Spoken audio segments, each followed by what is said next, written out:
All right. Thanks for joining the Cannabis Podcast. I appreciate you. I'd like to introduce Morning. Good afternoon. Will Stolk. Nice to meet you officially. Everybody, I'm sure Nice to meet you too, my friend. How's life? You well? I'm doing well. Can't complain. Like we said, I'm breathing another day here. And it's sunny outside, so can't really complain. Like a tropical monsoon where I am right now.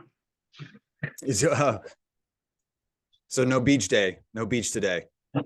No surfing today. No. I do live right next to one of the best surf breaks in the world, and that's why I live here. So yes, but no surf today. For as long as I've lived I was born in Long Beach. For as long as I lived there, I'm really don't surf much, and I probably should do more than that. But now that I'm in Austin, it's kind of land surfing now. So, but dude, great to meet you finally. One of the big cannabis advocates in the world, in Australia. Made some headlines recently in the last few years. Want to introduce you to our audience if they don't know you, which I'm sure they do. But tell us who you are and tell us about what you are about with cannabis. Appreciate you.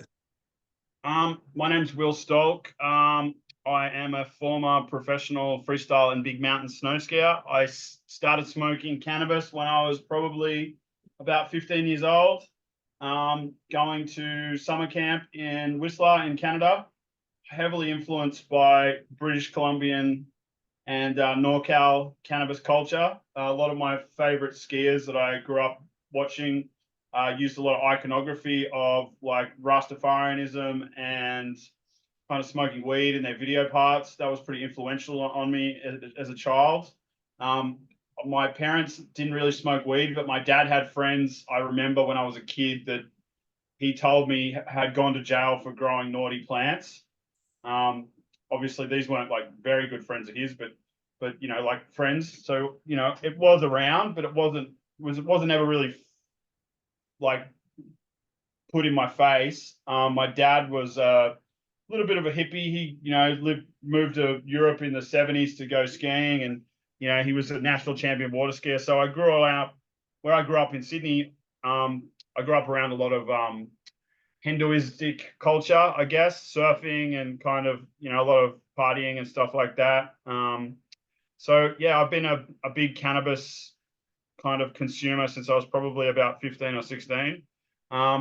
And then slowly but surely, after being on the freeride tour and traveling around the world, getting paid to do photo shoots and film shoots and chasing snow and also chasing lots of chicks and just being a little hoodlum. I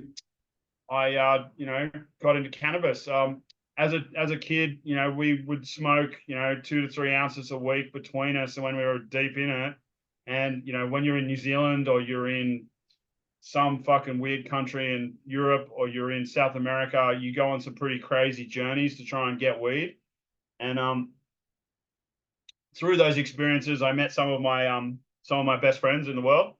And one of those people is a gentleman named Corey Zeiler, who I now co-own a cannabis dispensary with in California, in a place called Lee Vining, which is at the bottom of Yosemite National Park, about 30 miles from Mammoth.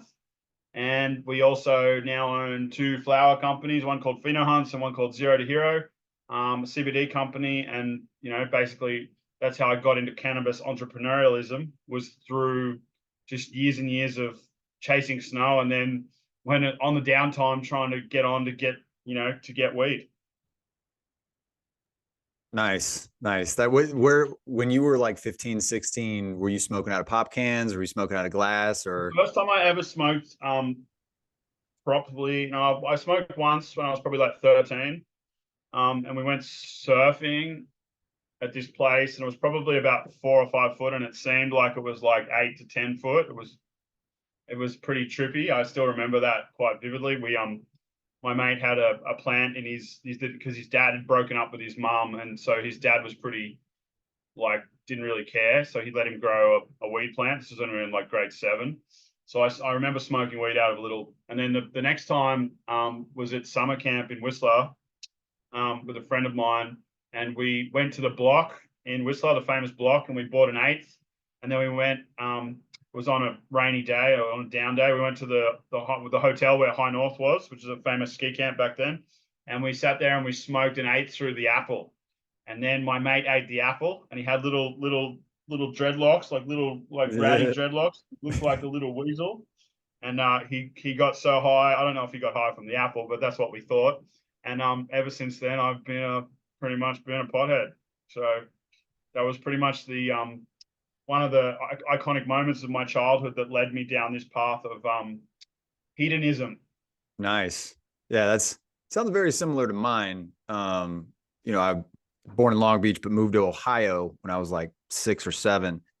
When I was about 13, my sister had a party. She's older, had some older friends over, and they were like, "Hey, you want to, come smoke some weed?" And I was like, "Yeah, sure. Why not?" The first bowl I smoked didn't get me high, nothing, 13, whatever. Like 30 minutes later, went back outside. I was like, "Yeah, why not?" I was on the moon. And I think like my body didn't recognize it yet or something. And then the second time, like a half hour later, I was just like, this is the greatest thing I've ever experienced ever.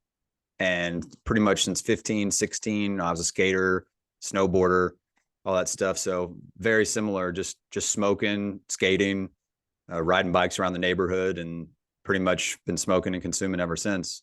So yeah, there's a lot more little details in there, but that's basically the basics. It's it's just action sports culture, surfing. A lot of it's pretty familiar with with cannabis, and kind of heroes and what's the word for it? Hellmen is what surfing calls them. People that were larger than life, and those kind of iconic characters were around in my life a lot. Rock stars and a lot of different people that I don't really want to name drop, but so a lot of that culture was really impactful on me as a child, and I was very much brought up to be an independent thinker and to kind of come to my own conclusions, and to kind of not really give a fuck about what the establishment or my friends or what the popular narrative was. I always had my own kind of way of doing things. Obviously, that can be impactful on your life, because obviously, as the Japanese proverb says, that the nail that sticks out gets hammered in. But my rebuttal to that was always be made a diamond and break the hammer. And diamonds are formed under pressure. So of years and years of pressure. And years of trying to get weed and get good weed in all these random places all over the world. Like I have been on so many fucking missions to try and get pot. It's fucking ridiculous. I've almost died. I've had guns pulled on me. I've been chased down the street in fucking hoods in strange places in South America and all sorts of shit, all because I wanted to get stoned. And kids now, they're really lucky that they've got access to such good weed so easily. Yep. Because of people like yourself and the other activists that have come before us, doing the little work and the major work that they can. I think I don't know about so much myself, but more so we sit on the shoulders of giants, people like the guys like Mark Emery, the guys that created Normal, the dudes that originally started High Times magazine, guys like Arian, the king of cannabis dude. All of that culture was, that was what the pillars that we have kind of built this brick wall of. I wonder what's going to happen in the future. I am part Dutch. I'm half Dutch. I have a Dutch passport, so I did go to Amsterdam quite a few times as a child. Obviously, my dad wasn't a pothead, but we'd walk past the cafes and past the red light district, and he'd tell me what was what, and like he'd explain, and we went and had a look inside and stuff like that. I do remember that when I was probably like 13. I remember like they kind of ushered us out, but he just wanted to show me why, and he explained to me why the rules were the way they were, and in Australia it was different, and all that kind of iconography as a child really inspired to me to lead a life of anti-establishment. I'm very the same. My parents are not, very different than yours, but I'm kind of the counter narrative guy too. If everybody's going this way, I go that way. And they say, don't touch the stove, I touch the stove. So that's awesome. Where you had to go on all those missions because the government made it so impossible to buy a plant. And I find that ridiculous. Pretty much, but then also weed culture, weed culture's been prominent in, California, British Columbia, maybe in certain parts of Quebec. Maybe Vermont had a little bit of a hippie culture on the East Coast, but in general, a lot of this cannabis culture came from California originally, and the hippie movement of when the kind of after Berkeley and Ashbury and everybody moved up north into Humboldt and into Grass Valley and into the Emerald Triangle. But that kind of, I guess originally it probably started with, before the beatniks was the hash smoking jazz musicians of the 40s and 50s. Mm-hmm. That was kind of, I think, probably the beginnings of all of this culture that we now see in society. In my opinion, there might have been other influences, but I think at the early days of counterculture, it was the black dudes that were smoking hash, and there was, and then obviously the Rolling Stones were inspired by that, et cetera, and but blah blah blah blah blah. And now we are here, 70 years later, and still a large majority of the world aren't allowed to grow or consume a plant, as you just said. It's, the more I research it, and even rereading the same things, it blows my mind every time I read more. I'm like, this is insane. It is a plant. It's a plant. I don't get it. But I mean, and America, I don't know about Australia, in the pharmacology here, they used it before they outlawed it, and there was like millions and millions of acres. I can't remember the quote, but it was millions and millions of acres of the United States was dedicated to growing hemp pre-World War II and for World War II. The majority, all the uniforms, all the Hessian bags, a lot of supply bags, etc., were all made from hemp. One of your founding fathers, your first president, George Washington, he was a hemp grower. Same with Thomas Jefferson, Benjamin Franklin, Thomas Jefferson, all these people that founded your whole country, they all grew hemp. Queen Victoria in the 1800s, this is, similar time frame, maybe a little 100 years later. She was an avid user of cannabis to treat her ailments in a medicinal way. So for thousands of years, people have been using it in medicine, and really, the whole movement of, DuPont and DuPont rope and all the, what was the back in the day, the marijuana madness, reefer madness. Yeah, when did that come out? In like 52 or something like that? Yeah. Produced by Harry Anslinger. That was the beginnings of this anti-drug kind of sentiment that America sets the policy really for the rest of the Western world. It is what it is. America is still the cultural center of the Western world, and probably will be for a long time going forward. Even though your country is falling apart, hence why you probably moved to Austin from California. Bingo. So it's an interesting thing what's going on in the world. We are starting to see a lot of progression. Germany just legalized like 4 or 5 days ago, which is a really big step, because they're the country that sets the narrative for the rest of Europe, which is massive. I don't agree. I guess they've done it in the Bud Club way, like they have in Spain, which isn't that commercially viable for someone like myself that wants to expand into those territories. But as a consumer, which is what I do all this activism for, is for the consumer or for the medical patient, it's fantastic that we're jumping in leaps and bounds towards a brighter, greener future. Mm-hmm. Yeah, Germany seems to be, it is the economic center of, Europe, and them doing that is a huge, huge step. And, you were talking about Queen Victoria. JFK is known to have smoked weed for his back and all that stuff. And in the early 1700s, when we were still a Commonwealth under the British Crown, it was mandated by the Crown that we had to grow a portion of our land had to be hemp for the Commonwealth. And then that went away, for whatever reason. So it's apparently, it's under an international treaty an international treaty of narcotics or something like that that was done under the UN, United States leadership. Like that's exactly what it is, and it's to do with the trade of opiates and different pharmaceutical-based drugs, and how they're bought and processed and then sold over international borders. And that's why there's been a lot of technical issues for Germany legalizing, was obviously because of the European Union and then mandates that they'd signed as a country under the UN resolutions. And a lot of people don't understand that. And that's interesting that you do know that, because I have had conversations with informed people, not necessarily myself, that have talked about that, and having to, you've got to go higher and higher in order to be able to change the policy of the whole world. Yep. And it's interesting you say it that way, because I said that, I was like, okay, even if the United States did legalize it, that doesn't change the international treaty.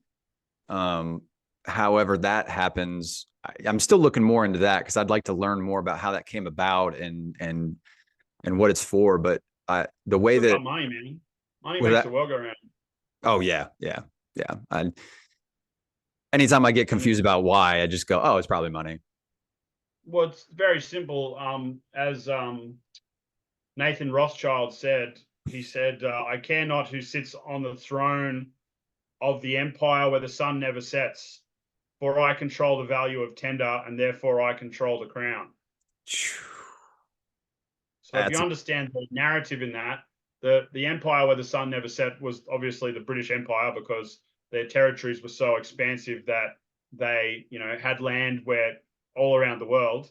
And basically he was saying that I control the narrative, then I control the crown. And that's still the same way it is today. And a lot of people misconstrue, and they think that they know better. But at the end of the day, if you look at it, what's just happened with COVID, what's happened with so many other circumstances in wars, and history is always told from the conquering race's perspective. And if you control the narrative, like if you're Dr. Fauci or you're the head of the CDC or whoever it is, you're going to have the same outcome. You got to toe the line, or you get kicked off the merry-go-round. Got to go along to get along, and if you don't, you're out of the club. And didn't Jacob Rothschild just die? He did, Mr. Burns. Yeah, he just. I think it was. Yeah, and they had a riderless black horse going around the. I think it was around the Westminster Abbey or wherever they do it. It's like a really formal monarchical thing that's only reserved for like royalty, and they did it for him and didn't really get much press coverage. I found that interesting. There's a part of England which is called the City of London, which is like a autonomous country within the United Kingdom, in a similar way that the Vatican is in. Same with DC. The city limits of Rome. It's an autonomous piece of land. And when the Queen used to go to meetings at the City of London, it's where that big condom-shaped building. I've been there quite a few times. I'm not really the biggest fan of England that much. I've been there many times. It's all right. Just rains all the time and the food fucking sucks. Hot women though, do like it for that. Good drugs, if you're about that kind of life.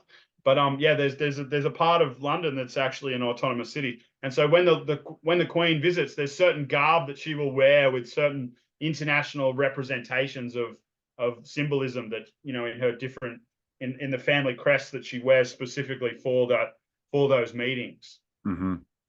Yeah. So a lot of people don't. What are you going to say? Sorry. I was going to say the City of London is like the financial.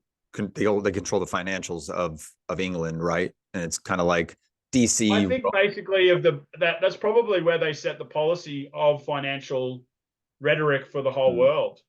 Really, if you really wanted to get into the nuts and bolts of it. But at the end of the day, again, this is all opinions. People can argue back and forth. But in my opinion, as uneducated as it is, if you can, as I said, if you control the narrative, you control everything. And it's the same with cannabis for the last 70 years. If you control the narrative, you control everything. Mm-hmm. And Reefer Madness was produced by Harry Anslinger, who was the first Treasury Secretary of Narcotics for our IRS. And he was actually a lobbyist / stakeholder in DuPont. So Yeah, I know that I've met the DuPont family. I used to, they all live in Sun Valley where I used to live when I was very little. And one of their granddaughters is a professional skier. I won't mention her name, which is kind of funny. I've given a shit about the grandfather. Yeah, anyways, I don't want to mention names. That's funny. Yeah. She's a cool chick, and she's smoking hot. So I won't be a dick. But Shout out to her. it is interesting how the world works, and a lot of people think that there isn't bias in these institutions, but really, like, how fucking naive do you need to be to think like that? Mm-hmm. Most people live in the land of make believe. And again, that's just my opinion, Mm-hmm. but it is what it is. Yeah, these are just our two, small, uneducated opinions, that just It's pretty fucking obvious though. It's like if you actually go through the nuts and bolts, it's not that complicated.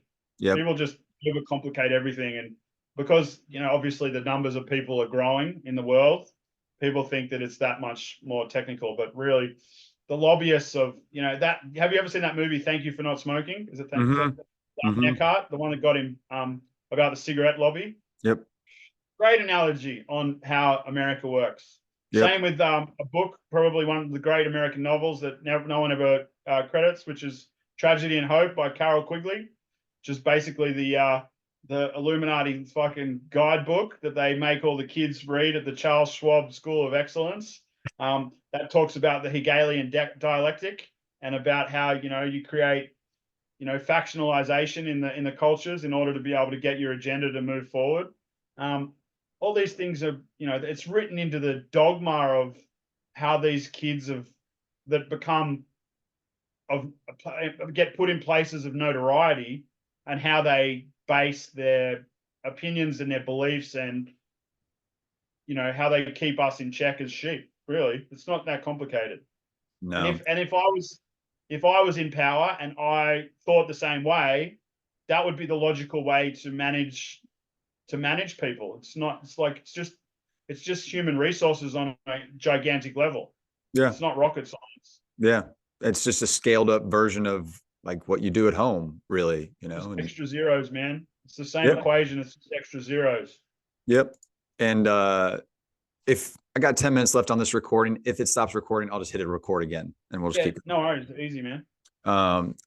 And that's what I saw when I moved back to Hollywood or LA area after being away from LA for a while. I came back and I was like, wow, Hollywood is just you can't get in unless you do what they say. That's my opinion based on what I saw. No, it's not your opinion. It's fucking true. And it's like, it's a funny, like I've lived in LA on and off. I got a bunch of friends that are famous movie stars and rock stars, and I've made music videos for some of the biggest rappers in the world, and I have friends that are some of the biggest indie producers and producers in Hollywood.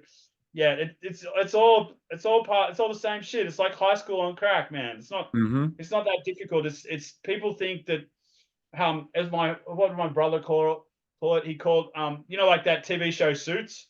My brother's a lawyer, right? My youngest brother Harley. He called it Days of Our Lives in Ivory Towers. Yep. And that's a good analogy on how these different things work, That's a great analogy. Hollywood's funny because I have a few friends that are big producers, and they're such weird people because they kind of like look at themselves like they're kind of like, because they're on. I think also it's a survival mechanism, because it's the same with big celebrities and people of notoriety, is because, and especially in America, in Australia it's not as bad. But in America, everybody wants to get something from each other. It's capitalism on crack. So when you, it's like a hot girl, like if a girl's a 9 or a 10 over a 10-year period, say she goes out once and 3 times a week, she's going to get hit on by 10 guys. Calculate that over a 10-year period, she's been hit on by 15,000 men. She's going to build up certain behavioral patterns in order to be able to weed out the non-eligible suitors. Does that make sense? Yep. So it's the same psychology for somebody of notoriety or fame, that they're going to have, fences or walls around themselves to be able to keep themselves in check, so that people aren't trying to fuck with whatever they got going on. Yeah. And so Hollywood's built up of all these, a lot of it's based off, false ideologies in the brain and yada, yada, yada. But I can understand the psychology of it. It really isn't rocket science. No. Again, in my opinion. No, you're right. It's like high school. Best analogy, cool kids over here, goth over here, you got your groups and they all kind of intermingle. And I couldn't imagine what high school in America was like, but I went to school in France and I went to school in Australia and I went to a bunch of different high schools and not good ones and blah, blah, blah, blah, blah. I actually went to 6 high schools. Not because I ever got kicked out or wagged or jig school or anything like that. Because when I was a kid, my dad told me, he said, if you guys call it play hooky, I think. We call it wag school. My dad said he wagged school once and his old man beat the fuck out of him. And he said, if you ever do it, I'm going to beat the fuck out of you. And my dad's like 6'1", looks like Hulk Hogan. He's pretty gnarly looking, bikey looking dude. And so I was like, well, I'm not going to wag school. And so my parents controlled me by, not that I was really a bad kid, but they controlled me. They said, if you misbehave, then you can't go skiing. And because I lived so far away from the mountains, I lived in a surf town. I had to spend a lot of my life traveling to these places in order to be able to do the sport that I was addicted to. So that's how my parents kept me in check. Yep. Well, some incentives, some incentivize you. That's the only way anybody's ever going to get, and that's the thing, that ties back into cannabis perfectly. If you go to these lobbyists or whoever, and you have to incentivize them to legalize cannabis, and the cannabis lobby is not that big as of now. It's growing, but the first super PAC, unfortunately, was formed here in America for cannabis, and it has Philip Morris on the board. So a lot of good news probably coming for them. But they're already into the cannabis game a long time. They've been in it for a while. So my dad met an executive board member of Philip Morris Australia about 25 years ago at the Gold Coast Indy, which is like, remember kart racing? And we were staying at a really notorious hotel. Mario Andretti we saw him at breakfast and yada, yada, yada. And anyways, my dad made friends with this guy that worked for Carlton United, which was a big brewing company. And then he went to he got invited to the corporate box and he ended up meeting this dude from Philip Morris. And he discussed with my dad, this is a long, long time, this when I was a little kid, that they had precautionary measures in place already, plans of action for when cannabis was going to be legalized. Yeah. So, and I've heard this from other people, but this was from the horse's mouth. You know what I mean? Yep. My dad's a very much counter to me. He's very much a non-bullshit kind of guy. He's very straight to the point. You know what I mean? Yeah. So they've had, why wouldn't you?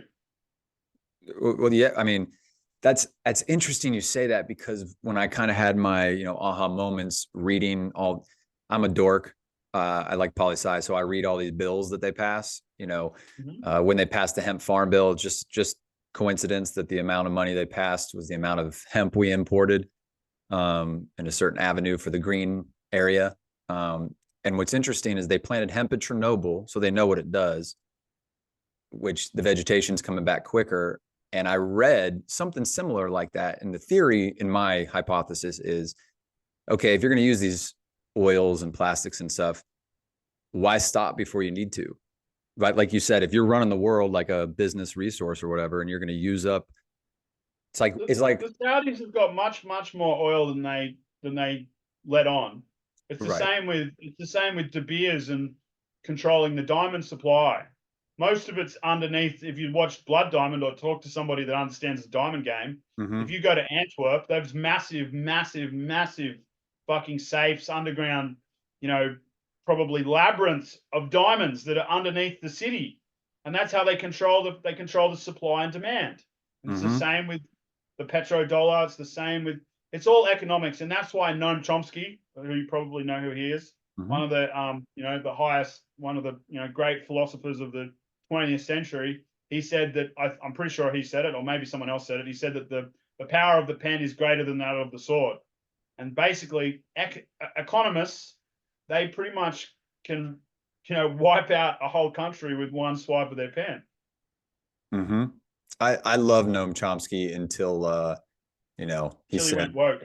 Yeah, until he said the unvaccinated should be put on an island and basically, extradited from society. But you know, Or maybe he's a psyop. Who knows? You know, like that's why the Matrix is interesting, because it's like a matrix within a matrix. And if you got to, in my opinion, again, if I was the one that was controlling the world and I wanted to control everybody, I would create systems in order to be able to control people within controlling people. Yep. It's not rocket science. Yep. People just think that why would they do that? They wouldn't do that. Like, Bob, necessity is the mother of all innovation, you know, or invention. So Yeah. if you have the necessity to be able to need to do this to control a populace, then you're going to do that. And they have a 200-year plan. That's why they have a system in place, if they do exist, where there is a central cabal and a central, you know, like hierarchy of people that hold each other in check, because, you know, power, what's the quote? That all power corrupts. Exactly. All power corrupts. So if you're going to set up a system and you want it to last and have a legacy for the next generation and going forward, you're going to set up a system with checks and balances in place in order to be able to control human error. Because if there's one person in charge, like the king or the queen or, you know, the sultan or the pope, there's usually going to be some kind of human error involved. So you're going to create a board of directors, and you're going to like you're going to have plans in place. Contingency plans. Contingency plans. Excuse me. Pardon me. It's only very early in the morning. It's only 6 o'clock. We'll let it slide. You're good. You're drinking your coffee, so you're solid. Got another coffee. Good to go. Yeah, black coffee. Got to do the fucking intermittent fasting. Are you doing that? Yeah, I always do it. Well, I try to. Yeah, same.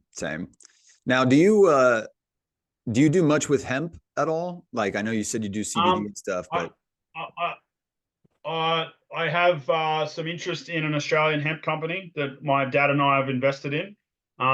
There is some kind of, how do I say, some ideas that have been passed around. Ironically, the new CEO of my cannabis empire, which is moving forward at the moment. We're actually doing our first money raise next week for 1.5 Australian.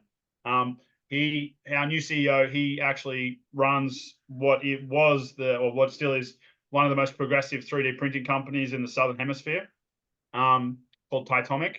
Shout outs to Jeff. I originally got in contact with him because he used to run one of the biggest ski and snowboard manufacturing companies in the world, and that's how he got into 3D printing. And it's a long story, but basically I got in contact with him because I wanted to build 3D printed hemp on-site offices and eco villages that all connected together for mining companies in extreme weather conditions, and that were all carbon neutral and had, you know, big solar powered, you know, blah blah blah blah blah, that all connected together like Lego. And that's something that I will potentially get into once I've got a pot to piss in, as they say in Australia. So I'm very close to doing that. I haven't traveled for almost 4 years, since 2020. I flew back from Dubai. I was staying with my billionaire's house in the Palm. I went there for 3 weeks. I was meant to come back to Australia and then go to the States for 2 months. This was about 6 months after we launched Tioga Green, which is our cannabis dispensary that opened in October of 2019. I had plans to go to the States and obviously start expanding different companies and yada, yada, yada. Then COVID hit. And then that was kind of the beginning of the downfall of what was my amazing life. So I still have an epic life, don't get me wrong. But I got obviously 2.5 years we couldn't travel. And then after the Opera House stunt, where we projected cannabis leaves and different kinds of cannabis art on the iconic Sydney Opera House with lasers, I was on bail for 22 months and wasn't allowed to travel until I won my court case probably about 7 weeks ago. I was gonna say, I saw February-ish, right? Yeah, and yeah, beginning of February, I think. So about 8 weeks ago. So we actually, Congrats. the judge is the judge awarded us half of our costs back, and now I'm suing the New South Wales Police in the civil court for hopefully what will be a quite substantial amount of money. Because when I was arrested, I was put on bail. My bail conditions were pretty extreme. Um, I wasn't allowed within 3 kilometres of the Sydney Central Business District. I had to report into the police station 3 times a week, and under the bikie laws, which we have in Australia, the non-conforming laws for organised crime, I was, because we were considered, I guess, a terrorist or a national Right. threat. They said to us that I wasn't allowed to communicate with Alec, with Craze, who's my partner in crime in all these stunts and who are we hurting over the last 8 or 9 years. We weren't allowed to talk to each other for almost a year. So they What? really tried to throw the book at us, and it really it didn't fuck up my life, but it definitely was a big pain in my ass. And obviously, when you do these kind of activist stuff, we were pretty lucky for a long time that we never did get arrested, but we never really did anything that was arrestable. It was more like, little petty things like putting 100 weed plants all through Sydney. You're going to probably get done for littering, which is, like a Mhm. $500 to $1,000 fine. Really, who gives a fuck? You know what I mean? Yeah. But indirectly through getting arrested, we got a lot more press, and obviously we've become we've got notoriety worldwide now, as before it was a bit more Australian based. So at the end of the day, what we do is we want to create mischief and a little bit of mayhem to get people talking, in order to be able to expose the fact that cannabis needs to be legalized and needs to be available for the masses. And if I have to take a couple of hits on the head for that, for the greater cause, then that's why I started doing what I started doing. And that's You're part of here. the game. It is what it is. And if you don't pay to play, then you don't play. And there's it has been very disadvantageous to my amazing life that I had before, where I got to travel a lot. But again, like, if you don't put on for your city, then nothing changes. Yeah. And it just goes to show that, that in my opinion, from just now hearing a little bit more about your background, your connections, it seems like now that, like, okay, if you didn't think he was really, passionate about the plant and serious, that, because you travel a bunch, you could have very easily said, well, we can't do this because I may not travel, and kept your cush Yeah, stuff. I'm But not a pussy. Fuck yeah, that. You got to put on, man. Like, if you want to cause change, you got to be willing to put your head on the chopping block. And who knows what'll happen next? I don't know. Maybe I'll end up going. I'm not going to put that out into the universe, but I'm committed to this cause, and committed to another couple of causes out there. I'm now working on some other stuff for a notable Australian that's locked up in jail. I won't mention his name, but you probably know who I'm talking about. I'm working on something pretty massive, some publicity stuff, and we want to expand out into different causes, because there's a lot of unheard things in the world, and we have a skill set where we know how to shake shit up and make a noise get heard out into the universe. And that's the only, if you don't stand for something, you'll fall for anything. Pretty much, it's mm-hmm. one of the the testaments of the life that I am trying to live. Yep, yep. I was when I first got introduced to the world of politics when I was younger. Ironically, I was like, it was in the 90s, 92. Clinton came to, he was rallying for his whatever. And again, this was back then. I'm not a Clinton guy or whatever, but I just wanted to say that, like, I saw how much he commanded a crowd and everybody was watching him. And I was like, okay, you got to have allies in high places to get things done, but you also got to do what you do. You got to put your neck on the line for the cause. And just let you know, got a friend in Austin if you ever need anything. So just, give me a shout. I'll come visit you in a couple of months. No problem. We can do a podcast in real life. I haven't been to Austin yet. My parents went there. Went they last year or the year before? Maybe a year and a half ago. They loved it. Just after COVID dropped, they went there. They went to New Orleans. They went to a bunch of places. We've always grown up going to California. I've driven from California to Canada and back 4 or 5 times with my family. We used to live in a place called Fernie, in the middle of shit kick of British Columbia, the middle of nowhere. But great skiing there. And so I've done the West Coast to death. I've been to the East Coast a few times, but there's no mountains there, so it never really interested me that much. But I'd like to go to Austin because there's a lot of hot girls and some good music too. A lot of great music. I was at Antone's nightclub, a few weeks ago, and we'll go to the Mothership. We'll go to the Comedy Mothership, see some good comedy. It's Joe Rogan's new place, but there's like 20 comedy I clubs want to here. go see the what's the comedy show that where you got to like line up and then normal comedians come on. Kill What's that Tony. called again? Yeah, Kill Tony. Yeah. Yeah, they do it Homie put me live onto that a couple of months ago. Yeah, no, I know that. That looks really cool. anytime. I'd love to be one of the people on there, like one of the hosts. Like that'd be rad. That'd be a cool experience. Yeah, And it's also really on my list to do. Once we get a bit more established, to try and do Rogan too. He'd be an interesting cat to talk to. Yes, and he, I mean, his club is awesome. It's perfectly curated for a comedy experience. It's very friendly. It's awesome. We'll definitely go when you get down to here to ATX for sure. So so I think that the world, you need people to stand up for causes, and obviously we love attention. It comes with a lot of positive things, but it also comes with a lot of negative things. As I said before at the beginning of this interview, the Japanese proverb says, "The nail that sticks out gets hammered in." But my rebuttal again was, be made of diamond and break the hammer. And diamonds are formed under pressure.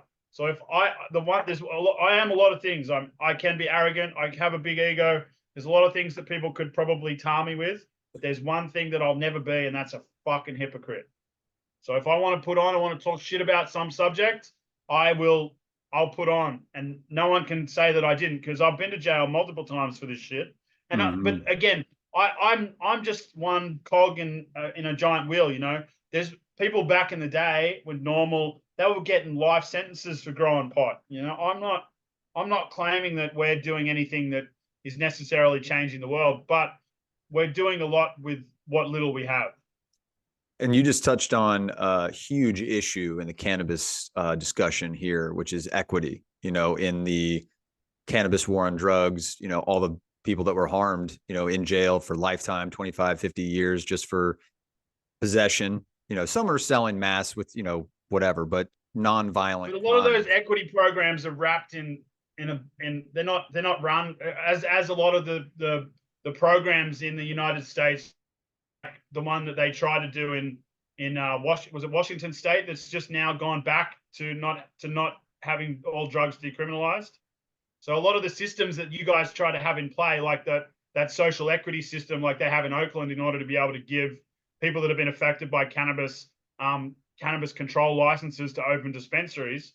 Great idea in ideology. In theory, but in fact, from what I've heard, and again, this is just what I've heard that a lot of people have been, corporations have been paying these people that have been affected by it in order to be able to make money off them. Now, at the same time, at the end of the day, from an economic standpoint, that person's still making money and getting paid. So again, I guess they are getting their credence back. So again, it is what it is. But I think America's built off a lot of, great ideas, but they're not really good kind of execution. But again, it's difficult because you guys have a population of 350 to 400 million people. Yeah. If you counted all the illegals and the 8 million new illegals that have just come across the border to et cetera, et cetera. It's a difficult thing. There's a lot of factionalization in American politics. There's a lot of lobbying. And at the end of the day, I think one of the biggest problems with America is that you guys are so anti-socialist, which I can understand why. But, you guys don't have the basics that we have, which is free healthcare and, social welfare if you don't have a job and you lose everything. Like in America, if you lose your job and you have no money, you're pretty much fucked unless you got rich parents. Or imagine if you're a felon, you come out of jail, you can't find a job, no one's going to give you a chance. You end up either doing crime or you become homeless. Now there is other options. I do understand that it can be done. Many other people have done it, but the system in a way is to kind of, Americans celebrate getting up off each other. It's like capitalism on crack. It's weird. which is And unfortunate. yeah, it goes back to what you were talking about, like collaboration. I've been hearing this a lot lately, how people are trying to go more towards collaboration as opposed to competition because, because of the state of the society, and like you're talking about license sharing, that's what they'll do. Kind of, it's like politicians in a way, like, hey, I found a minority person that we can just buy their license from them or say they're on our board. And then we'll say we're equity because we have them on our board, but really they're not even part of the company. We're just going to pay them on the side. Companies do that, but like you said, it's a good, I think. There's nothing wrong with that. And if you look at through history, when were the times when the mafia was making the most amount of money? Was when they were collaborating with the five families, with the board that Lucky Luciani set up, the commission. Everybody They eats. were collaborating because they knew that death and destruction was too much, was very attention, it would seek attention, which is bad for business. So if you want good business, you collaborate. And if you look in, I like a lot of these gangster movies because they've got a lot of life lessons in them. And in the third Godfather, when Michael Corleone goes to and he meets I don't know if it's the not He's the like the prime minister, it cardinal. might be the deputy prime minister or something. Oh. And the guy from the Vatican or the other gentleman says to him, now I'm going to introduce you to the real mafia. And, obviously that's the politician. And so that is the way that the boys club works. And it's not going to change. And people say they're putting up their pickets and say, it's not fair. It's not fair. And it is what it is. And it isn't fair. And I am a man of the people, for the people. I understand in ideology that that's a great thing. But at the end of the day, and if you look through the history of the world, you cut off the snake, two more snakes appear. It is what it is. How you manage that, I don't know. But when people talk about being anti-capitalist, well, if you really want to be smart, write me a system that supersedes capitalism, like Lenin tried to do with, like Lenin did with what he thought was the best version of Marxism, and created communism. Now, I don't agree with communism, but at least he had a really good argument. Yeah, all these isms is just, idea. Ism means idea, and humans are flawed. So any idea that you try to implement as far as like controlling people, at some point, like we said, is inevitably going to be corrupted, at some point, because humans are fallible. So that being said, you just try to decentralize as much power as you can, and but there should be basics in a society, especially one that's taxing people so much. You guys should have at least universal healthcare. So if you break your fucking leg or you have a heart attack, you should be able to go to the fucking doctor or to the hospital and get treated. It's a Western country. It's meant to be prosperous. You're meant to look after your people. But that's not how the United States works. And I understand that it's a little bit more difficult because there is 380 million people, et cetera, et cetera. But, if you spent the GDP of, or the amount of money, or even a quarter of the money that they spend on defense, on healthcare, you guys would alleviate the problem. Now, the America doesn't need to spend that much on defense in order to be able to defend itself. Yes, it does need to spend a huge amount of money to remain the one superpower of the world. But as Eisenhower said in his closing speech when he went out as president, this is a two-term, five-star war hero general.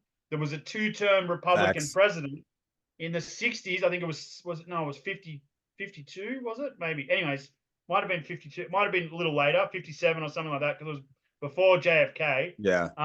He said that the biggest threat to the American population is the industrial military complex, and basically people racketeering the American government and just making money off them. Yep. And that's tyrannistic. Yep. So in my opinion, you guys need and this is probably never going to happen. It's a figmented illusion of my imagination. You should at least have the basics that if you get fucked up, you can go to the hospital and get looked after. My father, he had a car accident in the United States in 1996, end of 96. He was on life support for 3 days. The only reason he's alive is because he had a platinum platinum Amex card in his back pocket. The bill for 2 weeks in hospital was 600,000 Australian dollars. Jeez. Now my That's parents had a lot. My parents had money. They worked really fucking hard to make all their cash. But to have 600 grand, and my mum flew over from Australia, and before they even let her see my dad, they took her into a room and made her sign a document to say that she could pay this bill. So I like, mean, what kind of a that's only my limited experience, but that's a pretty good experience. You know what I mean? yeah. That's I mean, directly seeing my dad almost die, only be alive probably because he's got a lot of money, or he had a representation of what could have been a lot of money. And basically, like, to them, he's just a commodity. mhm. And human life shouldn't be a commodity, and neither should the like the fact that they can charge such exorbitant rates for basic pharmaceutical stuff for people that have ailments like cancer and all these different diseases, and then they can profiteer on such a major level. It's blasphemy. It's treason. It's in my opinion. Don't you know we can't have healthcare? Don't you know we have bombs to make? We have bombs to make. You know, Totally, like but that should be the basics of a Western. If you're going to be a pillar of the Western symbology to take to the rest of the world, wouldn't you want to have basic healthcare for your people? you would think. You would think. And it's interesting because we don't have universal health care or legal cannabis, but we're printing a bunch of money and sending it to Ukraine, and they just legalized cannabis. Well, they legalize. But that if you want to get into the debate about the Ukrainian war, we're baiting Russia into a World War III. And again, the only reason that they want that is because they want to make money. The industrial military Yeah. complex wants to sell more bombs, more drones, Yep. more super kits for all these troops, and just make money. And that's the problem. And I think that cannabis is one thing. And as an activist of cannabis, really in the big scheme of things in the world, cannabis isn't the biggest deal. You know what I mean? Like, we put it on a Yeah. big pedestal because we're potheads. It's such a big deal to our lives, et cetera, et cetera. But like universal healthcare, that's a much bigger problem. And in Mhm. Australia, we're pretty lucky. Like just to give you an example, I blew my knee out. I've blown my knee out twice. The first time I got the best surgeon in Australia, cost me 15 grand. Um, that was when I still had ski sponsors, and I borrowed, maybe they got 10 off them. And then I think I had five, or I borrowed five off my dad. Um, and then obviously health, and I paid for it, and then healthcare paid for some of it, etc. I think altogether with all my rehab, it was probably about 20 grand, 25 grand, over a 6-month period, which is quite a bit of money. Fast forward maybe 3 years later, I did it again. I didn't have the same sponsors anymore. I was getting a bit older. And my parents were like, well, just go into the hospital and just go through the normal healthcare. Anyways, I went to the Northern Beaches Hospital in Sydney. The previous time I'd been dealt with by Dr. Rowe, who did all the Red Bull athletes. He does all the Olympic athletes. He was the best knee surgeon maybe in the Southern Hemisphere. And at that time, I was competing at a high level, and I really wanted to get back to what I was doing. So I paid the money. Now, I went back 3 years later, 4 years later, and then I went through the public system. I went and got my consultation with the doctors in the hospital. Anyways, they put me, I think there's 3 different tiers about how quick you got to do it. He put me on the second tier because he's like, oh, you're an athlete. He liked me. I just kind of smoothed him a little bit. Anyways, fast forward 3 months later, I got pretty much almost the same, not quite the same level surgeon, but pretty close. He was like, he'd done, a lot of knee surgeries for a lot of athletes. Anyways, fast forward 3 months later, whole process done, hospital care, cost me $600. That's yeah, it's the American, and there's millions of other cases just like that, and I'm with you. Even though cannabis is, like you said, important to us, it pales in comparison to healthcare, to a right And to it's not a exist. problem until it faces you, until you got some loved one that can't get a heart bypass or whatever the fuck it is. Mhm. They say money is the root of all evil, but it's lack of money is the root of all evil, because you have to Yeah, do certain things in order to be able to get money, to get shit done, to be able to fix yourself or your problem. yeah. Money is freedom. Money is freedom to do more things. The healthcare issue here, the veterans, the VA, the Veterans Administration, is literally not even legally allowed to say the word cannabis or marijuana in when they're prescribing pills or anything like that, because the pharmaceutical hold is so around the neck of our government. They control the narrative. And so, I think that I'm all for activism. I'm all for shaking things up. But I think that to really fix the problems we have in society, and cannabis, is one that's obviously very prominent to our hearts. We need to fix the narrative. We need to go look a little bit more of like through the magnifying glass and figure out why is this the way that it is, and then consider it correctly, and then come up with policy change in order to be able to have a system that will work for the next 300 to 500 years. Yep. And sustainable. That's not going to have bank runs or failures or. It's got to be economically sustainable. And it's not that difficult. There are other things in the world that have been dealt with in the correct way. But I think that, like you said, fixing UN mandates, fixing federal banking laws, fixing all of these things that, they're roadblocks, and people, but I guess in the same way, people are just trying to get some kind of change, which is good. That has happened in Australia. We do have medical cannabis now. It is a really positive thing for a lot of people. But then at the same time, we've got our harsh drug driving laws. At the moment, I have no license because in Australia, they do a drug swab. I hadn't smoked in 2 days, 48 hours. They do a swab, came up cannabis. I wasn't impaired at the time, just the presence of cannabis. And they take your license away for 3 months immediately, even if you're a medicinal cannabis user. So the last year stunt that we did, we took a military convoy with Lad Bible, and we had like a squirrel, which is like a tank with wheels. We had a big stretch limo. We had a Hummer. We had a bunch of military vehicles, and we drove around Sydney with a peace declaration to end the war on drugs and to help medicinal cannabis patients be able to drive. Now, in my opinion, if you don't have a test to be able to test the impairment of the driver at the time, then it shouldn't stand up in a court of law. But this is one of the biggest problems that's holding back adult use recreational cannabis in Australia, is these really harsh drug driving laws. So that's something that we've been campaigning with, the Legalized Cannabis Party and the Greens Party here in Australia.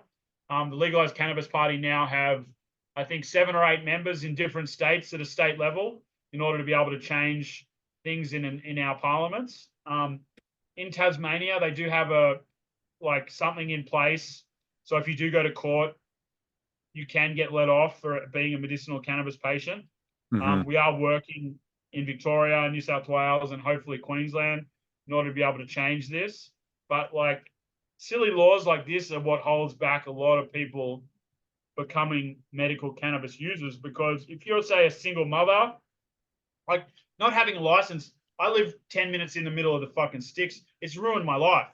Now, I'm a capable male. I don't have kids, and it's had this much impact on me. I've lost a lot of my money. My sex life sucks. And I understand that these are just problems that face me. But if I had real problems, like I had 3 kids and I was a single mother and I needed to drive, 20 miles in order to be able to go to work in the city or wherever the fuck it is, but I wanted to use medical cannabis, I would be like, I can't, even though I'm on these opiates that are fucking me up and hurting my stomach or giving me this, crazy anxiety or whatever the after effects are of these opiates or other alternative medicines that the pharmacists are throwing down these people's gullets. Medical cannabis could probably be really helpful for that person in question, but a lot of them are scared because they can't lose their license because it's their livelihood. And if they lose their livelihood, they can't provide for their family and for their kids. And that is a really big problem that myself and Alec and all of the Who Are We Hurting collective and different people around Australia and probably around the world have been really trying to push for hard, is to change the drug driving laws, because they are really difficult. They're really unfair and they're really detrimental to people who are trying to get, to get cured of their ailments through medicinal cannabis. Yeah. They just passed it was a federal research, some of our federal government, and I don't know how about Australia, but they just revealed 2 new testing methods for on-site testing, like exactly what you're just saying. You'll have to send me that link. I will. And by them So I've had saying to that, they, people. I'm sorry, what were you going to say? Pardon me. I was gonna say, by them saying that, they're essentially admitting they currently don't have any accurate testing methods. So here in America, No. when they bust you, they just take it all. They don't charge you; they just take it all. And So they do roadside swab testing in certain parts of America, do they? yeah, but like you It's said, rare though, isn't it? yeah, it's like you said. Okay, you have cannabis in your system, but like, okay, it could have been yesterday, last night. It's kind of the same thing. So you don't lose your license. No, I think you got to go to court and stuff like that. And like, these are all things being worked out. And the interesting thing about that is that At least they're talking about working it out. Here in Australia, they're just like, nah, fuck you. No license, 3 months immediately, just from the presence of it. And so, and a lot of my friends have told me, like, because I'm trying to advocate for a system that like tests for things, and a lot of them think that that's silly, that they just need to have a bylaw there to be able to just let cannabis patients do what they need to do, but I don't think they're trying. I think a lot of people just want to put a band-aid on a problem.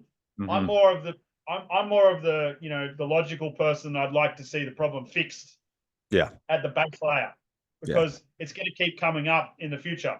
Even though it might seem that we've jumped 10 steps forward right now, in 10 years it'll come back and bite us in the ass. Yeah. And usually whatever solution they're agreeing on isn't exactly the best solution anyway. They're just appeasing people, and then it's like a band-aid later down the road, like the bank stuff. It's like, hey, we bailed you out, but that doesn't mean you change the system. In about 10 years, you're gonna have to bail us out again because we're just running too much debt. But that's so what kind of you live in Texas, and you live in the city of Austin, as if you just said, and off camera you said that the city of Austin has decriminalized cannabis in the county limits. Mm-hmm. But then as soon as you go out of that county, you could be really, really fucked if you get caught with cannabis. Is that correct? Yep. Texas. Don't mess with Texas. Don't mess with Texas. The Texas PD, or the I forget what it's called, the Texas State Police, they actually troll for people like leaving out of Austin because they know it's decriminalized and stuff like that. A girl I worked with at a smoke shop, she's like, yeah, I'm on probation because I had stuff in my car, and in Texas, you can still be thrown in jail 6 months. Like, they throw the book at you because, the DEA people are still that when I say DEA, I consider the police state, the entire thing. They're still trying to get their cut. And if anything, right now, they're trying to squeeze out these last little bits of cannabis law until they know it's going to flip the switch soon. I think that they're just waiting for the infrastructure to be built out. Personally, there's so many more bigger problems in America. Your murder rate is like 11,000 people get murdered in your country every year. There's immigrants coming over the border illegally. There's homeless people everywhere. You think that there's a much bigger problem than cannabis. And if you look at the states where they have decriminalized and legalized adult use, the drug rate, the other drug rates don't go up. The road toll deaths don't go up. And crime then goes down. all of this money off the daily excise or the weekly excise or the monthly excise or the yearly tax excise that then gets put back into the coffers of the community to be able to better the nation and the state and the community at large by putting that tax money into roads, hospitals, schools, drug rehabilitation programs for people on harder drugs. Like, it's all. Oh, stop talking like that. That seems too logical. That seems way too logical to do. Well, you could grow a plant that you could sell like hemp for carbon credits in a greenhouse that produces food, which is a superfood, and it produces cannabis, which is a medicine. And then you tax that in your community and you fix the roads. And Colorado's got a surplus of tax revenue. They don't even know what to do with it. And California is a mess. California is a really funny place, man. It's like It's a real like that Chili Pepper song Californication Oh is yeah. just like it is. Obviously you are a Californian at heart. But the California that I grew up going to, a couple of times a year, my family lived there. I've grown up going there on and off. I've always, skate culture, surf culture. I was obsessed with punk rock when I was a kid, hip hop. All of these staple points of my life were all California, even cannabis. It's all California. People can argue, but at the end of the day, in my opinion, the majority of pot culture comes from either California or, British Columbia, which is basically West Coast culture. Let's call it West Coast culture. Yeah. Okay. Now, and the last time I went to California was 2019. My dad went 8 months ago. He said it's just a total shit show. I see videos get sent to me of Oakland, and it looks like favelas in Calcutta. Dude, I'll tell you one better. So where I lived, you might know where this is. I lived on the corner of Fairfax and Wilshire, right, I know exactly right there, the Museum Row and all that stuff. The corner where Biggie was shot. I lived right there. I worked at a dispensary that I lived above. Okay, so I didn't, I was right there. And during COVID, it was like near the end of COVID. I was going to get a coffee, just a coffee and a blueberry muffin, and I walked by a homeless person, laying on the ground, which that's normal in LA now. So you just kind of ignore it because you think on the way back, oh, they'll be gone in 5 or 10 minutes. They'll just wake up and then go continue on about their day.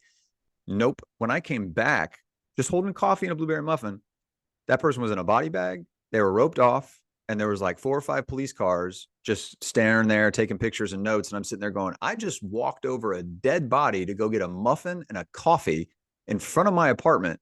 And I'm paying what for this?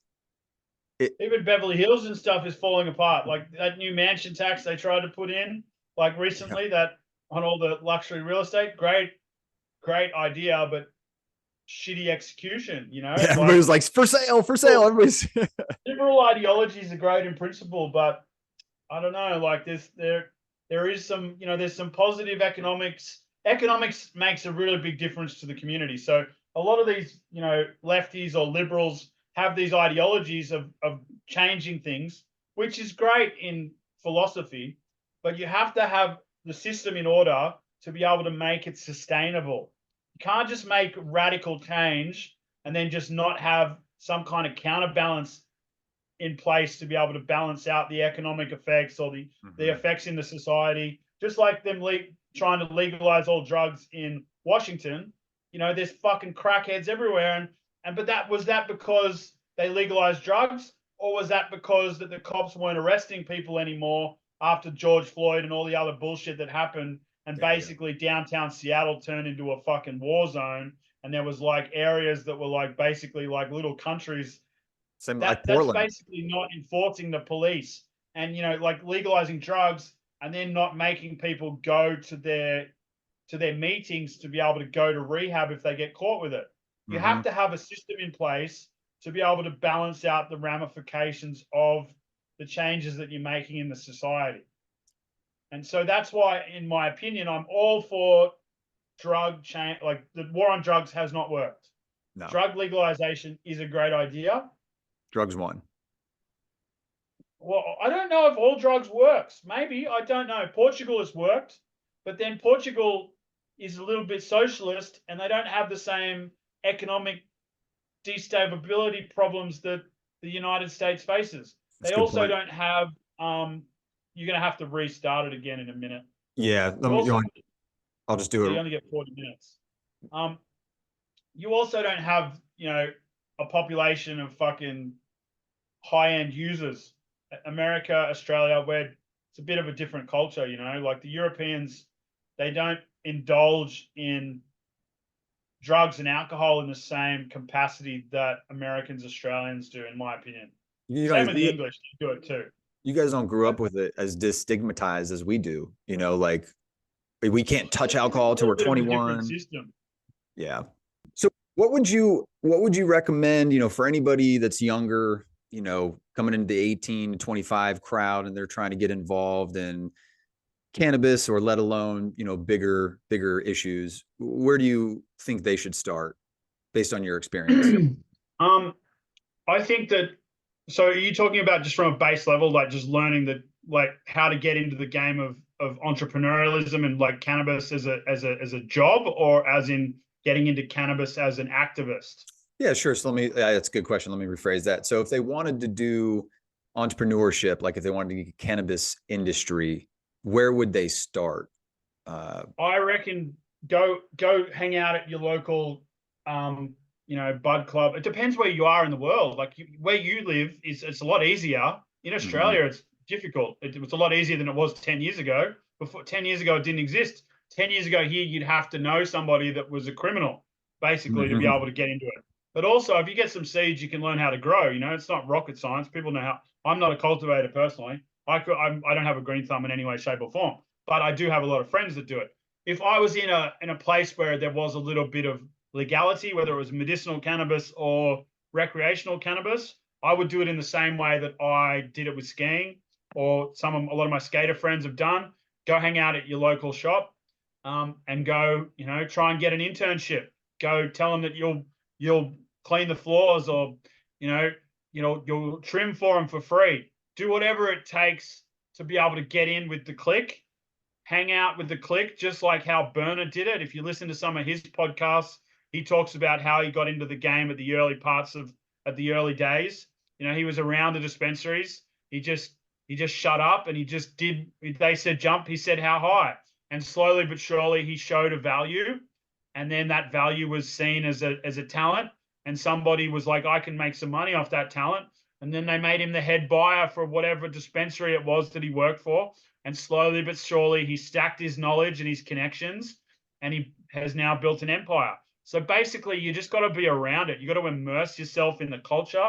Doesn't matter whether it's skiing, surfing, filmmaking, or cannabis, whatever it is. You need to be around the people making shit happen, and you need to go and add a value. So be that annoying kid that hangs out and won't leave. And even if you are a bad smell, just be like, I will do anything. I will clean the floor, and they might use you a little bit, but be the fly on the wall. Listen, don't talk, just listen. Learn as much game as you can, and then fast forward a few years, and you'll have opportunities just serendipitously appear in front of you. But you also have to be aware that when these opportunities come in front of you, you have to be able to open the door and then walk through the door. So Mhm. basically, the best advice that I ever heard was from a gentleman named Andrew Montel, and it was at a big street culture talk, and he was one of the founding fathers of hip hop in Australia, and he created a magazine, and he now owns Complex Australia. But he said in the talk at the symposium, he said, the best advice I ever got was do whatever it takes. So basically, you have to be willing to go and be somebody's, I wouldn't say bitch, but you have to be willing to go and be low on the totem pole. And in today's culture with Instagram and YouTube and stuff like that, everybody wants to be at the top of the totem pole immediately. That's not how the world works. It can work in certain circumstances like that, but usually that's not sustainable. You got to kind of go learn what's what, and then earn your stripes, and slowly start ticking boxes. And over a period of time, opportunities will, just manifest themselves. That's great advice. That's spot on also about kind of like my trajectory as well. Like, cause I started in the business world just as a weed smoker, sold it in college, but nothing like no growing, no like business true, just selling the normal eighth or whatever. But I went to LA, and instead of doing, I'm in film and acting and stuff like that. So instead of like doing bartending and serving, I was like, you know what? I'm just going to work in a dispensary. And that's way more chill than working at a bar. So I printed 20 resumes, and I literally Googled on my iPhone the closest dispensaries. And I just walked in with resumes, and I was like, I want a job. I want a job. Are you hiring? I want a job. I want a job. And the last one, literally the last one, was like, yeah, you can start at the front desk tomorrow. I was like, sick. And I was there 2 or 3 years, worked all my way up. I had the keys. That's the place I lived above. That job got me a brand job. That got me a job at the lab. So it's exactly like you said, but there's always somebody that's been doing it longer. There's always someone that's been doing it longer. but you don't necessarily. There's different ways to skin a cat. Like I personally, I would never work for somebody else, but I would. But the way that I came through was different. I got schooled in the game at a different era, and I guess was kind of put on a pedestal at a young age because I was a professional athlete. But at the Mm-hmm. same time, being around that, working, having big sponsors, and learning about marketing and learning about how supply and demand worked, and learning about deadlines and all that kind of shit. I learned that from being having involvement with my ski sponsors, but I had an interest in it, and then I'd go and work for them. And also my dad was an entrepreneur, so I'd go and work packing boxes and doing this. So it depends on the card that you dealt. Everybody else has dealt a different card. But if I was me and I had nothing, and I had no connections and no experience and no previous connections to anything that I now have inroads with, that would be how I would want to be told by someone like myself if I was 18 and fresh off the boat and just, I was, new to the game, so to speak, if Yeah. that makes sense. Yeah. Yeah. Me, but then at the same time, if you want to start a business, like find a niche that isn't everyone else isn't attacking, and then put together some really good designs, put together a deck, and then try and raise money. Like there's many ways. Like I said, the best advice I've ever heard someone give was do whatever it takes. At the same time, though, you don't want to go and commit crimes and rip people off, as Mm-hmm. some notorious people in this industry have been said to do. As Mm-hmm. I won't mention names, but someone that probably one of the most prominent people in this industry, who I'd mentioned earlier.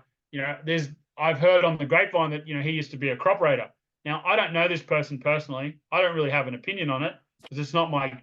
I'm not on the level that he's on, so I don't have the opinion. And I'm Australian. I'm an outsider. I'm not from California. I'm not trying to be someone I'm not. Now I know Mm-hmm. people that know what's what. People that some of the second, third generation Humboldt kids, yada yada yada, that have run pounds all through America, and these are people that I know.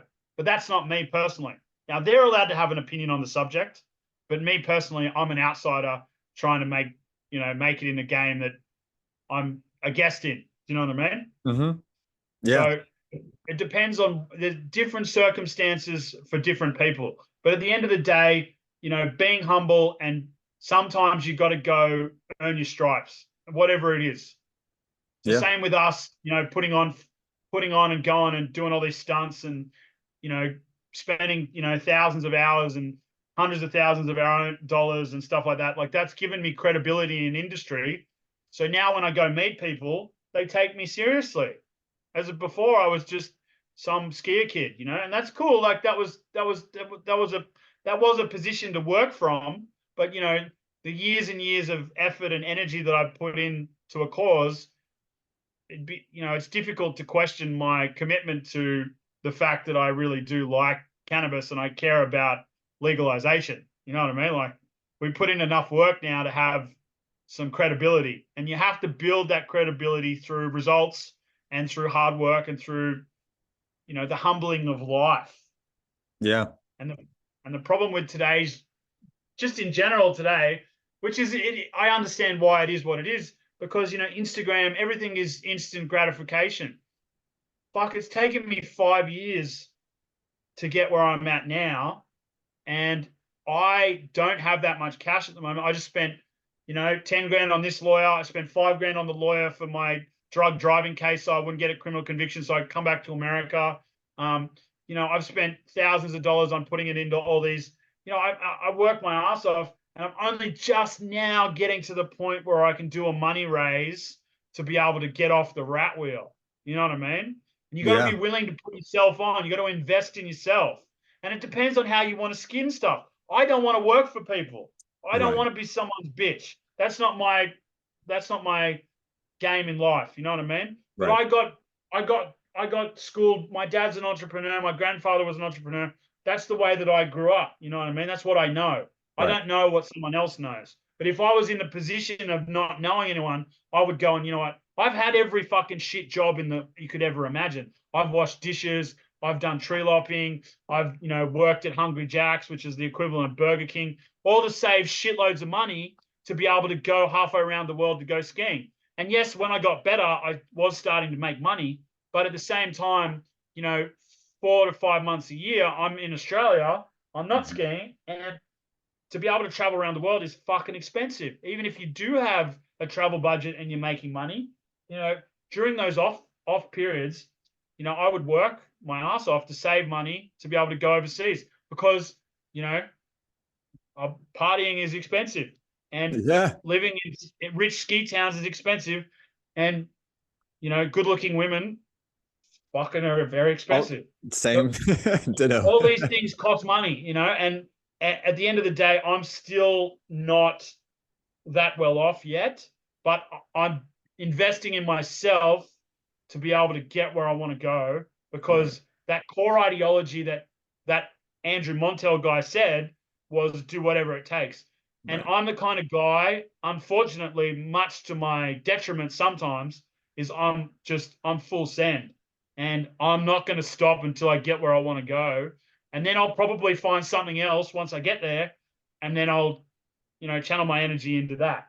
Yeah. And the more money and the more notoriety and the more attention and all this stuff that I get, the more ability I get to be able to have the freedom I want and create the cool shit that I want to do. Because at the end of the day, it's not necessarily about money for me. It's about the opportunity to be able to create things that I want to create.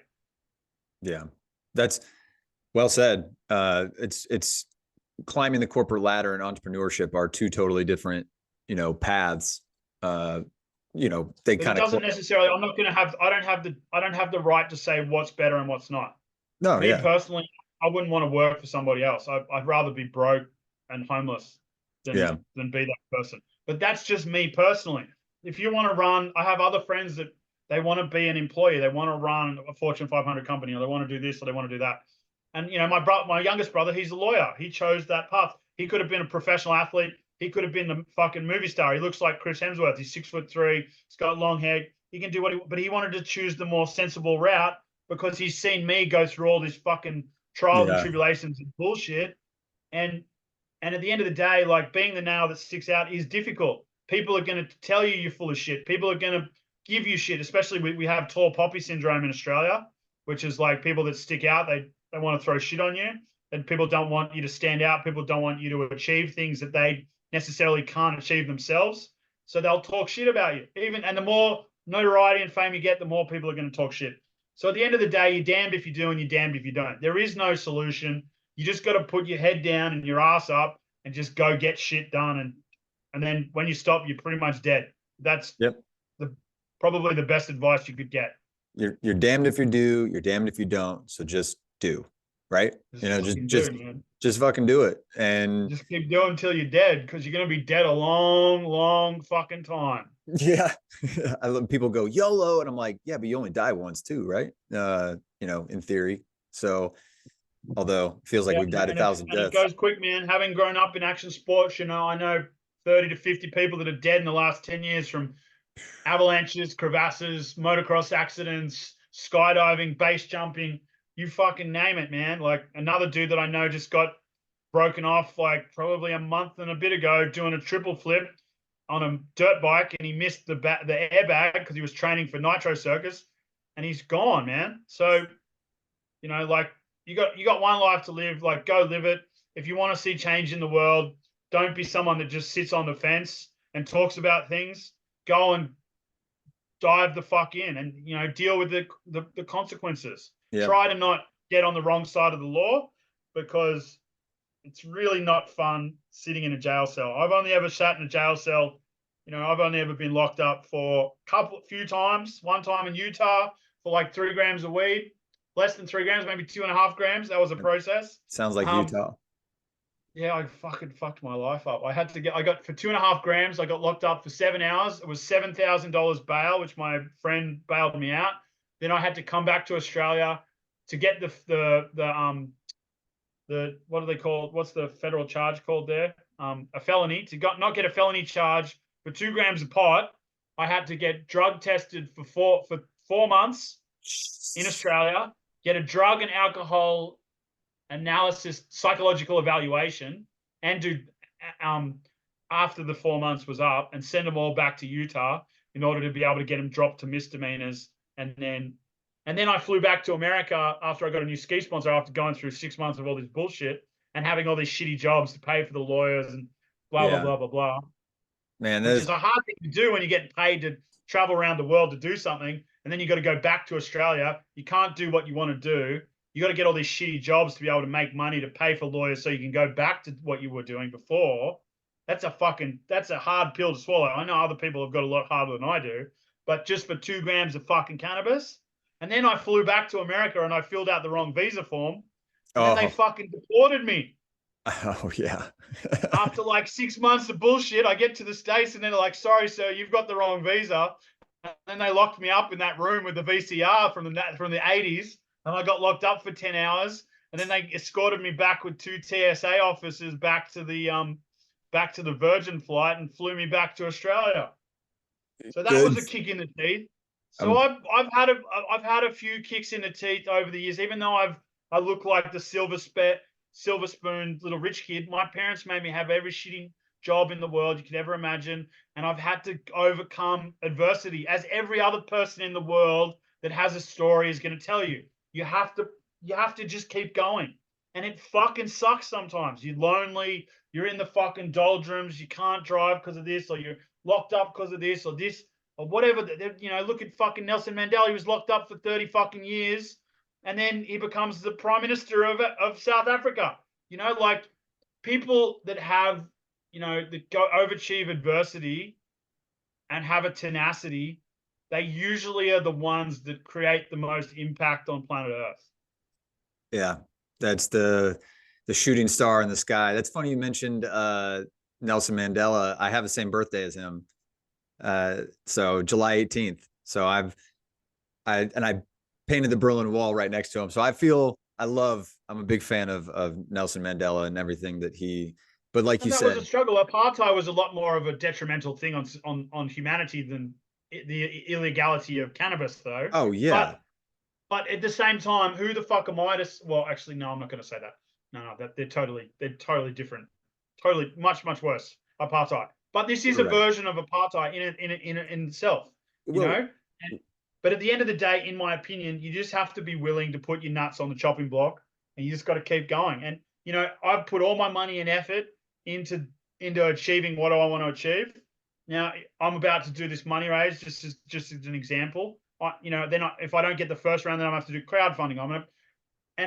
But then I'm on the precipice now, whether it's make or break. But that's the same with everybody that's ever achieved anything in the world. Elon Musk put his own money in when SpaceX was going to die. He just doubled down. Now he's the richest man on earth. Now that could have gone one or two ways. And he could have, fate could have just put him, and he would have been fucked, and he would have been destitute, and he would have had no money. Yeah. But he's Elon Musk. He'd come back, he'd find one of his rich friends. He'd go, hey man, I got a really cool idea. They'd be like, yeah, bro, we know that you've achieved this and this before. I'm going to put my money on that racehorse, and he's probably going to win again.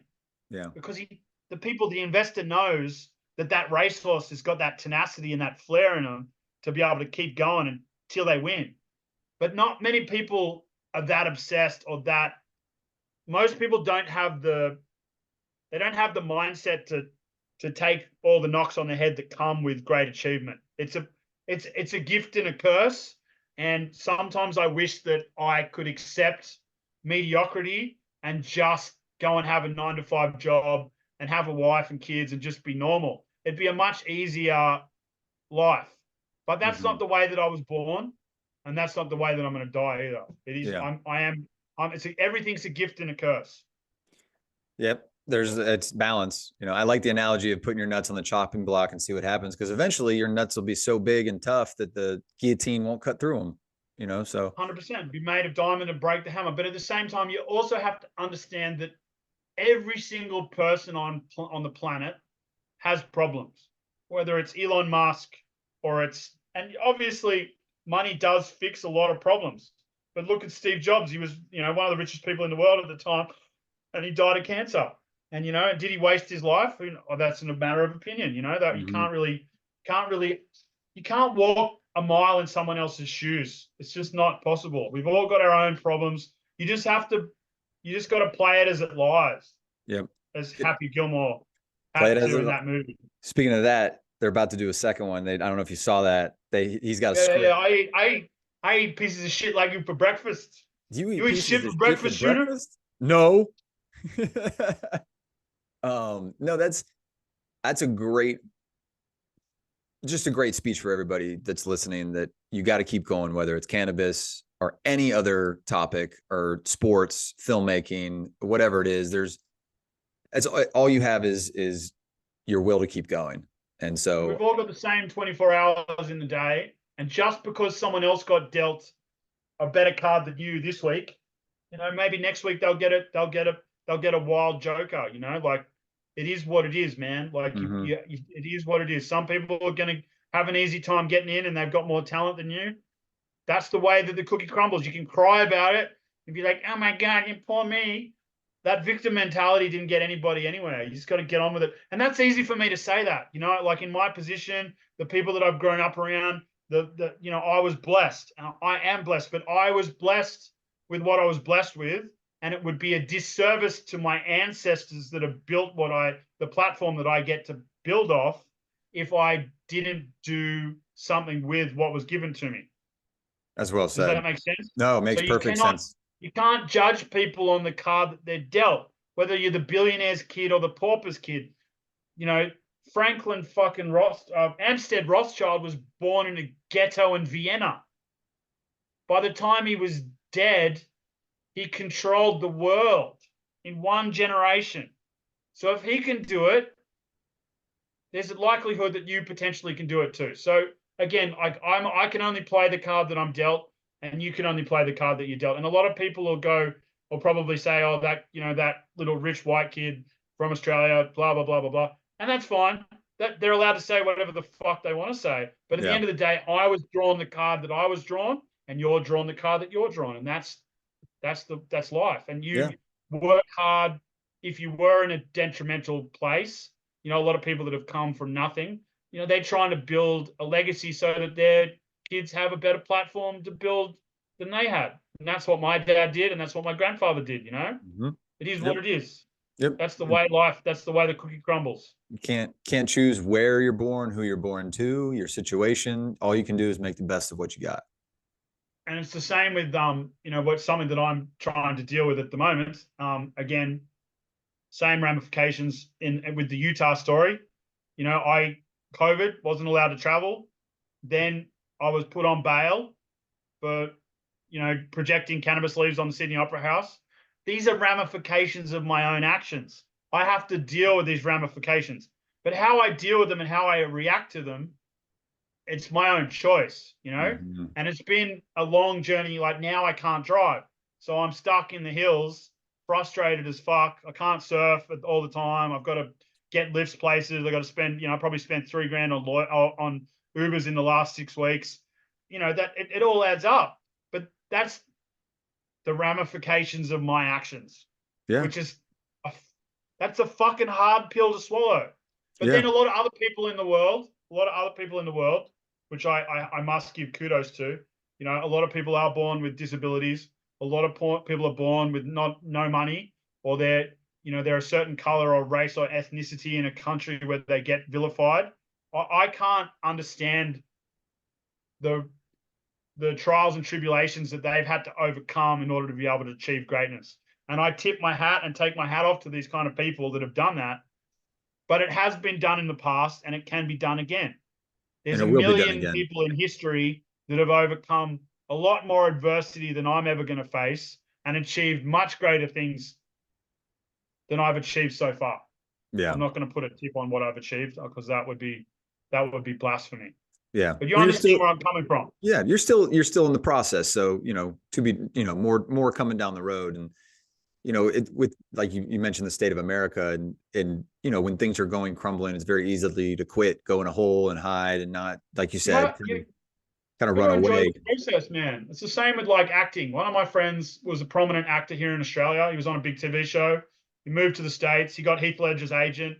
He was, prominently going to probably be, on his way to being an A-list movie star.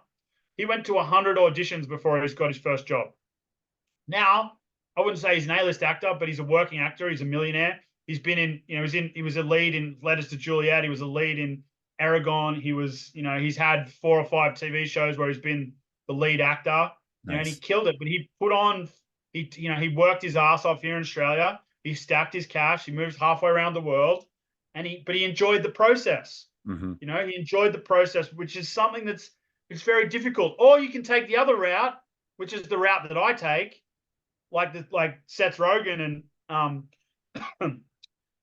all that crew. They just said fuck it, or what Sylvester Stallone did. They just wrote Make their your own own script, put themselves in their own movie. Now, I did the I'm same an thing. advocate of that more. Yeah. But it depends on which way. That direction, the corporate direction, requires a lot of dick sucking and a lot of gatekeepers that you got to jump through. That's not necessarily for me. But at the same time, that if you put on for yourself, then you're responsible for your own outcomes, which is a very difficult thing to swallow when things don't go your way, as they've recently.